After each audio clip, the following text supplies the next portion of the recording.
হয়ে গেছে মাছের তেল আর মাছের ডিম দিয়ে পটল আলু ভাজা।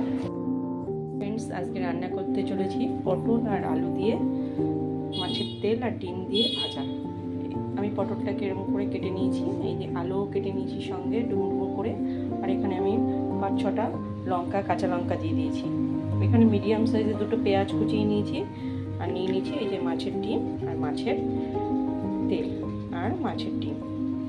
এগুলোকে সব আমি আলু এখানে 4টের মতন আলু দিয়েছি, আপনারা যেরকম বুঝে দেবেন, পটল যতটা ততটা দেবেন।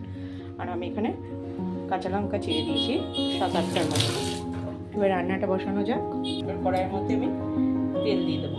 আমি এখানে লোহার কড়াইতে করছি তাই কালো লাগছে। ওর মধ্যে আমি 2টো শুকনো লঙ্কা ফোড়ন দিয়ে দিচ্ছি,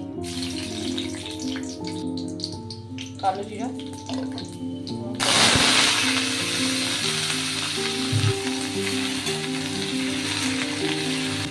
লবণ পরিমাণ মতন। লবণ তো দিতেই হবে, লবণ না হলে পরিমাণ মতন হলুদ আর আচার দিলাম। এবার এটার মধ্যে দুধটাও দিয়ে দেবো, এটাকে ঢেকে দেবো কিছুক্ষণ। মিডিয়াম দিয়ে করে রাখলাম। পেঁয়াজটা দিতে ভুলে গেছি, পেঁয়াজটা দিতে হবে।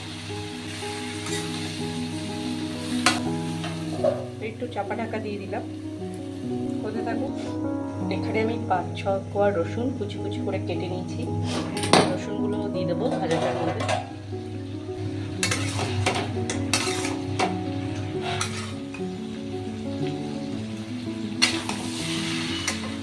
ভাজা প্রায় হয়ে এসছে,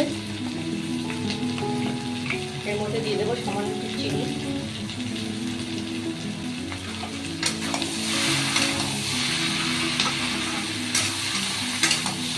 নামিয়ে নিচ্ছি ভাজাটা। এরকম ভাজা গরম গরম ভাতে পরিবেশন করুন, দেখবেন এই ভাজা দিয়ে একদম ভাত খাওয়া শেষ হয়ে যাবে। আমার ভিডিওটা যদি ভালো লেগে থাকে অবশ্যই আমাকে কমেন্ট করে জানাবেন।